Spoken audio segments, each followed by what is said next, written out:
اب اللہ تعالیٰ نے تمام انسانوں کی روحوں کو جمع فرمایا اور ان سے عہد لیا، بتاؤ کیا میں تمہارا پروردگار نہیں ہوں؟ سب نے ایک زبان ہو کر کہا، بے شک تو ہمارا رب ہے، ہم سب گواہ ہیں۔ اس عہد کو میثاق کہتے ہیں۔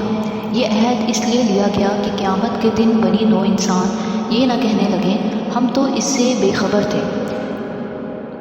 اس عہد میں انسانوں سے کہلوایا گیا ہم صرف اللہ کی عبادت کریں گے اور کسی کو اس کا شریک نہیں بنائیں گے۔ حضور اکرم صلی اللہ علیہ وآلہ وسلم فرماتے ہیں، جب پروردگار عالم نے آدم علیہ السلام کی اولاد نکالی تو اس طرح نکلی جیسے کنگھی کرنے سے بال کنگھی کے اندر ہو جاتے ہیں۔ اس میثاق میں فرشتے بھی گواہ ہیں۔ حضرت عمر رضی اللہ تعالیٰ عنہ سے روایت ہے کہ حضرت محمد صلی اللہ علیہ وآلہ وسلم نے فرمایا، اللہ تعالیٰ نے آدم علیہ السلام کو پیدا کر کے ان کی پیٹھ پر ہاتھ پھیرا تو ان کی نسل نکلنے لگی۔ تب اللہ تعالیٰ نے فرمایا، فلاں فلاں تو جنتی ہیں کیونکہ وہ اہل جنت کا ہی عمل کریں گے، اور یہ دوزخی ہیں کیونکہ وہ دوزخیوں جیسا عمل کریں گے۔ اس پر کسی نے عرض کیا، اے اللہ کے رسول، جب وہاں طے ہو چکا ہے تو پھر عمل کرنے کی کیا ضرورت ہے؟ آپ صلی اللہ علیہ وآلہ وسلم نے فرمایا، اللہ کا وہی بندہ جنت کے لیے پیدا کیا گیا ہے جس کے عمل جنتیوں کے ہوں گے، اور دوزخی وہی ہوگا جو دوزخیوں کے کام کرے گا اور توبہ سے پہلے اسی عمل پر مر جائے گا۔ حضور اکرم صلی اللہ علیہ وآلہ وسلم فرماتے ہیں، جب روحیں آدم علیہ السلام کے بدن سے ظاہر ہوئیں تو ہر انسان کے ماتھے پر ایک روشنی چمک رہی تھی۔ ساری نسل کو حضرت آدم علیہ السلام کے سامنے پیش کیا گیا۔ آدم علیہ السلام نے پوچھا، یہ کون ہیں؟ اللہ تعالیٰ نے فرمایا، یہ تمہاری نسل ہے۔ ان میں سے ایک چہرے پر بہت زیادہ روشنی تھی۔ آدم علیہ السلام نے پوچھا، یہ کون ہے؟ اللہ تعالیٰ نے فرمایا، یہ داؤد ہیں۔ آدم علیہ السلام نے پوچھا، ان کی عمر کتنی ہے؟ اللہ تعالیٰ نے فرمایا، 60 سال۔ اس پر حضرت آدم نے عرض کیا، اے پروردگار، میں اپنی عمر کے 40 سال انہیں دیتا ہوں۔ اس طرح حضرت آدم کی عمر 40 سال کم کر دی گئی۔ چنانچہ جب موت کا فرشتہ آپ کی روح قبض کرنے کے لیے آیا تو آپ نے فرمایا، ابھی تو میری عمر کے 40 سال باقی ہیں۔ اللہ تعالیٰ نے فرمایا، یہ 40 سال تو نے اپنے بیٹے داؤد کو نہیں دیے تھے؟ آدم علیہ السلام نے انکار کیا، بس یہی انکار ان کی نسل میں رچ بس گیا، کیونکہ آدم علیہ السلام بھول گئے تھے۔ یہ بھول چوک اب آپ کی نسل میں بھی ہے۔ آدم علیہ السلام نے اپنی نسل میں بیمار، کوڑی، برس والے، اندھے، کانے، لنگڑے، لولے، بدصورت، خوبصورت اور سبھی طرح کے لوگ دیکھے۔ ان میں انبیاء سراپائے نور تھے۔ اس میثاق یعنی عہد کے آسمان اور زمین بھی گواہ بنے تاکہ قیامت میں کوئی عذر نہ بیان کر سکے۔ حضرت آدم نے جب اپنی اولاد کی اتنی کثرت دیکھی تو پوچھا، اے پروردگار عالم، یہ دنیا میں کس طرح سمائیں گے؟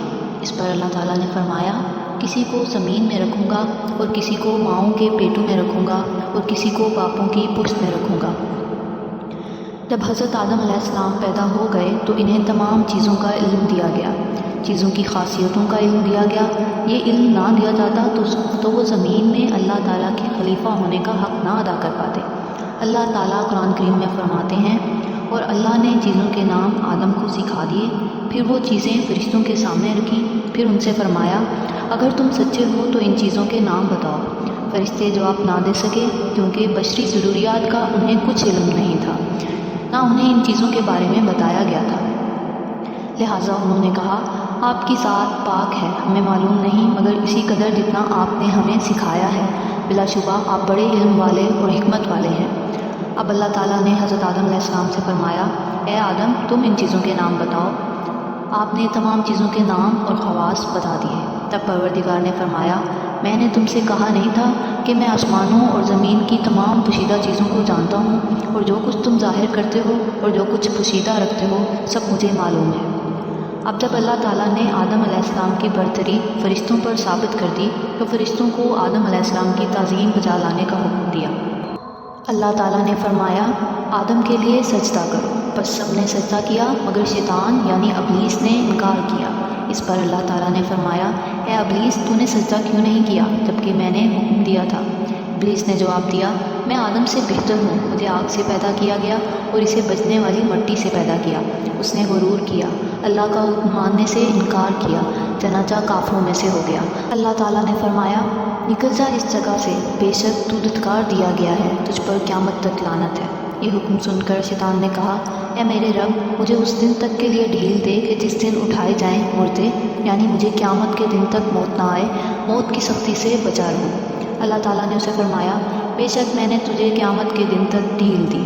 جب اللہ تعالیٰ نے اس سے یہ وعدہ فرما لیا تو اس نے کہا، قسم ہے تیری عزت کی، میں ان سب کو گمراہ کروں گا، لیکن جو تیرے خاص بندے ہوں گے جن پر تیری رحمت ہوگی وہ مجھ سے بچ جائیں گے۔ اس پر اللہ تعالیٰ نے فرمایا، میری بات بھی سچی ہے، میں سچ کہتا ہوں اور ہمیشہ سچ کہا کرتا ہوں، بے شک میں دوزخ کو تجھ سے اور تیرے ماننے والوں سے بھر دوں گا۔ اللہ تعالیٰ نے اس سے یہ بھی فرمایا، تو نے میرے حکم کی مخالفت کی ہے، اب تو ہمیشہ لعنتی رہے گا۔ شیطان پر پھٹکار ڈالنے اور حضرت آدم علیہ السلام کو علم ظاہر کرنے کے بعد ان پر اونگ ڈال دی گئی۔ پھر اللہ تعالیٰ نے ان کی بائیں پسلی سے حضرت حوا کو پیدا کیا۔ فرشتوں نے حضرت آدم کی پسلی کو چیر کر حضرت حوا کو نکالا، پھر پسلی کو سی دیا گیا۔ آدم علیہ السلام کو اس آپریشن کی خبر تک نہ ہوئی۔ ان کی آنکھ کھلی تو حضرت حوا کو اپنے پہلو میں دیکھا۔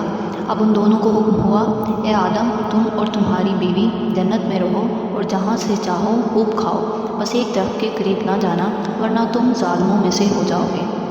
مطلب یہ کہ اللہ تعالیٰ نے حکم دیا کہ خوب کھاؤ پیو، جنت میں سکون اور اطمینان سے رہو، صرف ایک درخت کے قریب نہ جاؤ۔ یہ بھی دراصل ایک امتحان تھا۔ اس طرح دونوں جنت میں رہنے لگے۔ ادھر ابلیس بہت بے چین تھا، وہ بہت حسد محسوس کر رہا تھا۔ آخر وہ جنت میں داخل ہوا اور ان دونوں کے سامنے گیا۔ پھر ان سے کہنے لگا، تم جانتے ہو تمہارا کیا انجام ہوگا؟ آخر کو تمہارے لیے موت ہے۔ حضرت آدم علیہ السلام نے پوچھا، موت کیا چیز ہے؟ اس سوال کے جواب میں شیطان نے موت کی کیفیت بتائی۔ اس کیفیت کو سن کر دونوں کو خوف محسوس ہوا۔ اب شیطان نے کہا، ایسی کیفیت سے محفوظ رہنے کے لیے اس درخت کا پھل کھانا ہوگا، پھر تم پر موت نہیں آئے گی۔ اسی درخت کے پھل کو کھانے سے اللہ تعالیٰ نے انہیں روکا تھا، اسی لیے حضرت آدم علیہ السلام نے اس کا پھل کھانے سے انکار کر دیا۔ اس پر شیطان نے قسم کھا کر کہا، بے شک میں تمہارا خیر خواہ ہوں۔ آدم علیہ السلام نے اس کی قسم پر اعتبار کر لیا اور اس درخت کا پھل کھا لیا۔ اس پھل کے کھاتے ہی دونوں کا لباس اتر گیا۔ پہلے دونوں ایک دوسرے کے بدن کو نہیں دیکھ سکتے تھے، اب دونوں کو ایک دوسرے کا بدن نظر آنے لگا۔ اب دونوں درختوں کے پتوں سے اپنا بدن چھپانے لگے اور بدحواسی میں ادھر ادھر بھاگنے لگے۔ اس وقت اللہ تعالیٰ نے فرمایا، اے آدم، میں نے تمہیں جنت بخش دی تھی، صرف ایک درخت کا پھل کھانے سے منع کیا تھا۔ اب تم یہاں سے زمین پر اتر جاؤ، وہاں ٹھہرو۔ اس طرح حضرت آدم اور حضرت حوا کو زمین پر اتارا گیا۔ آپ کے ساتھ حجر اسود تھا اور جنتی درختوں کے پتے تھے۔ ان پتوں کو زمین پر پھیلا دیا گیا، ان سے خوشبودار درخت پیدا ہو گئے۔ جنت سے نکلنے کا حضرت آدم علیہ السلام اور حضرت حوا کو بہت رنج تھا۔ وہ زمین پر آنے کے بعد بہت روئے۔ حضرت ابن عباس کی ایک روایت میں ہے، حضرت آدم علیہ السلام اپنی توبہ کے غم میں 200 سال تک روتے رہے۔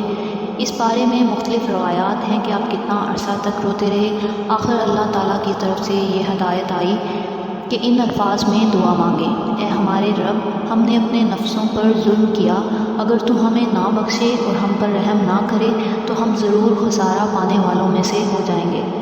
حضرت عمر رضی اللہ تعالیٰ عنہ سے روایت ہے کہ حضور نبی کریم صلی اللہ علیہ وسلم نے ارشاد فرمایا، آدم علیہ السلام سے جب گناہ سرزد ہوا اور اللہ تعالیٰ کا عذاب نازل ہوا تو توبہ کے سلسلے میں بہت پریشان تھے۔ ایسے میں انہیں یاد آیا کہ جس وقت اللہ تعالیٰ نے انہیں پیدا کیا تھا تو اس وقت انہوں نے اپنا سر عرش عظیم کی طرف اٹھایا تھا۔ آپ نے وہاں لکھا پایا تھا، لا الہ الا اللہ محمد الرسول اللہ۔ تب آپ نے حضور نبی کریم صلی اللہ علیہ وسلم کے واسطے سے دعا کی۔ اللہ تعالیٰ نے جاننے کے باوجود پوچھا، آپ کو ان کے بارے میں کیسے معلوم ہوا؟ جواب میں آدم علیہ السلام نے فرمایا، میں نے پیدا ہونے کے بعد عرش عظیم پر آپ کے نام کے ساتھ ان کا نام دیکھا تھا۔ اللہ تعالیٰ نے فرمایا، محمد صلی اللہ علیہ وسلم تیری اولاد میں سے سب سے آخری نبی ہوں گے۔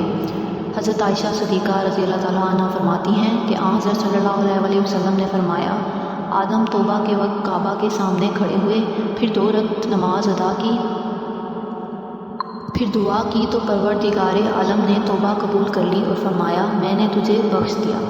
اس وقت بی بی حوا جدہ میں تھی۔ حضرت آدم علیہ السلام توبہ قبول ہونے کے بعد میدان عرفات میں آئے، حضرت حوا بھی وہیں آ گئیں۔ رنج اور غم اور مسلسل رونے کی وجہ سے ان کے رنگ سیاہ ہو گئے تھے، ایک دوسرے کی پہچان تک نہ رہی تھی۔ حضرت جبرائیل علیہ السلام نے تعارف کرایا اور اسی لیے اس میدان کا نام میدان عرفات مشہور ہو گیا۔ حضرت آدم علیہ السلام اور حضرت حوا کی توبہ قبول ہو گئی، پھر انہیں اطمینان ہو گیا، وہ سکون کی زندگی بسر کرنے لگے۔ اب ان کے ہاں اولاد پیدا ہونے لگی، ان کے ہاں بچے جوڑوں کی صورت میں پیدا ہونے لگے۔ جس بھائی کے ساتھ بہن پیدا ہوتی دوسرے جوڑے سے اس کا نکاح کر دیا جاتا۔